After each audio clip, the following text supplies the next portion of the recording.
Alright. Are we rolling now? We're rolling. All right. Hey, how's it going? I'm Dave. I play drums for So to start things off, how are you enjoying Mayhem Festival? I'm loving it. It's great. It's so much fun.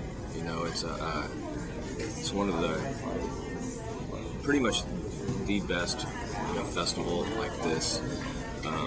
Everybody that put John Reese, the guy who puts it on, is so like band friendly, and it's a really cool atmosphere around here. And there's no like, we've done some festivals in the past where it's kind of really cliquey, and just and here it's on. This is really cool, and they get bands together by having parties after the shows. Like they'll give you you'll pick a night and you have a theme. They give you a little budget for alcohol. You have to come up with a drink. Yeah, so it brings everybody together. So what's the theme tonight? Tonight is Suicide Silence Party, and they're doing it's a Mexican theme. So you have to wear a poncho. You just have to do all this stuff. Like they had a Halloween party before, and that's awesome. Cool. So it's more kind of like a family type environment. It absolutely like, is. So. They create that, and that's the cool thing about it. It's just everybody's, out here doing what they do, and then also hanging out. It's a great way to just end up being friends by the end of the tours. That's awesome. Yeah.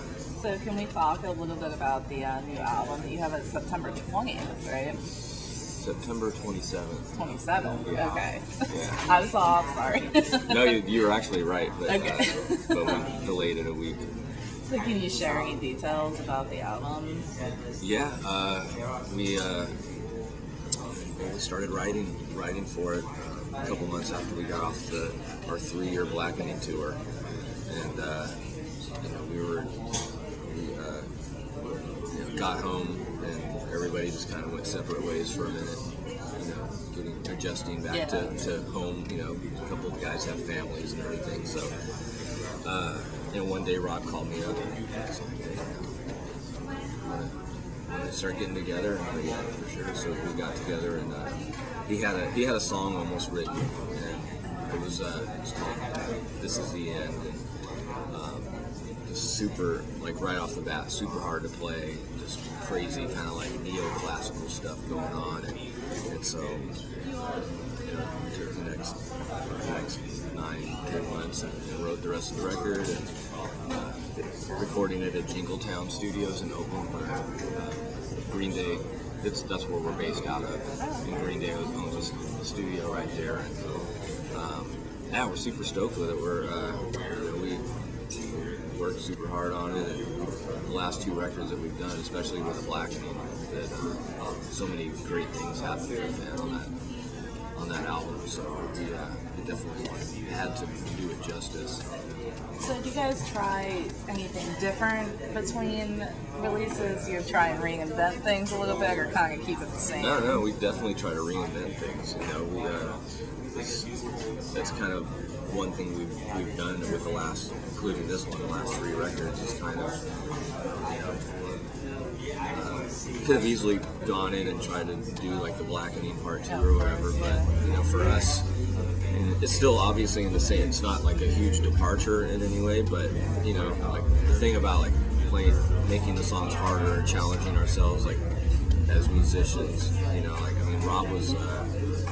Rob started flying up to New York and taking classical guitar lessons and vocal lessons from Lady Gaga's teacher, and just doing a lot of things just to challenge ourselves. Well, of course. I think like sometimes the second that it doesn't become a challenge anymore is when it kind of slows down. So it's always important to like stay Absolutely. on the edge of things. Yeah, one thing we've learned is to not get comfortable with anything, because you don't know from one album to another how people are going to react to it, or they may love it, they may hate it, but so it's really all about what we learn is about what we want and what challenges us, and what as far as music, what makes us happy.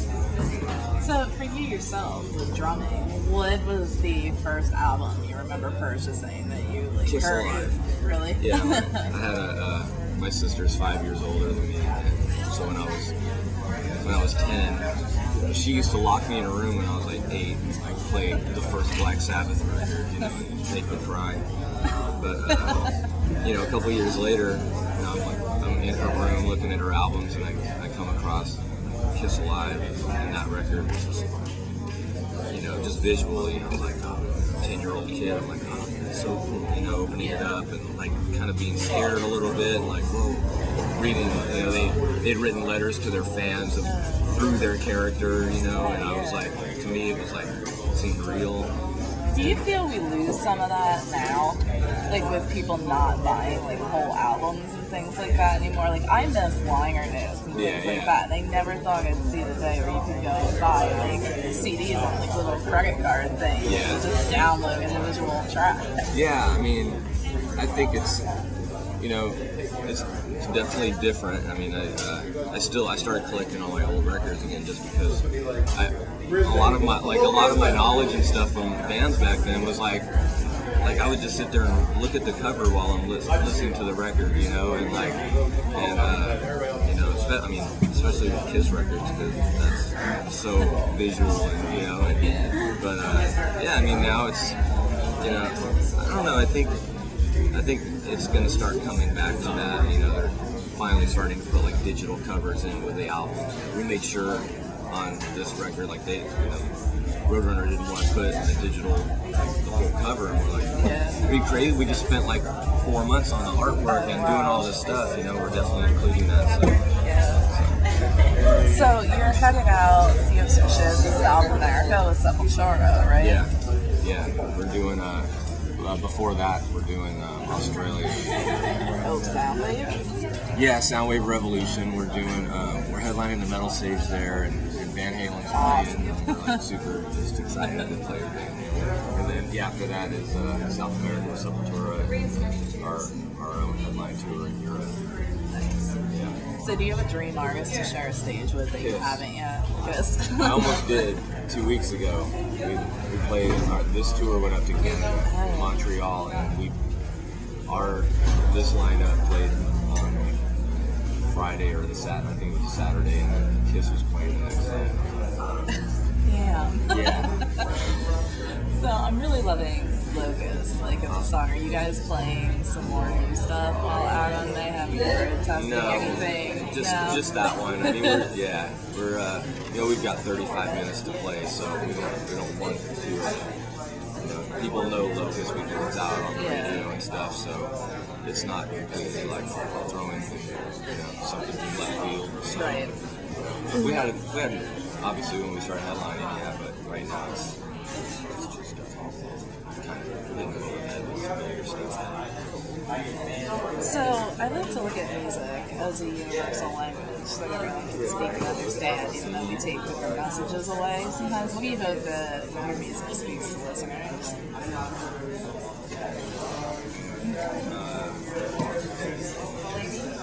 Well, I mean, it pretty much is a universal language, you know. We know that firsthand, just going everywhere in the world, seeing how people react to metal, whether they know the lyrics or not. It's more of just like, I think with any kind of music, metal is like that kind of people it's like just an attitude, and it's a unites vibe, people. It totally in a does. I way. mean, we've done like, you know, we've done shows in India. Half those kids don't know what the hell they're saying, you know, but they're all there, you know, shirts on. And it's like they can evoke some kind of feeling, whether or not they can understand. So it totally does. Yeah, I can understand that. Yeah, definitely. So do you have a piece of advice that you would share to an aspiring fan? Is there a lesson that you might have learned along the way so far? Yeah. I would probably just say, first, just be original. Like, it's hard when you're a young band or you think you need to sound a certain way to impress a company, or you know, whatever you're into, you're going to try to emulate that. But you know, just to be original, just because, you know, whatever's popular now, it may not be in the next year or whatever. So just trying to be original and take influences, but make them your own. Well, I definitely want to thank you for taking the time to speak with me. Is there any final message comment you'd like to share with our website audience?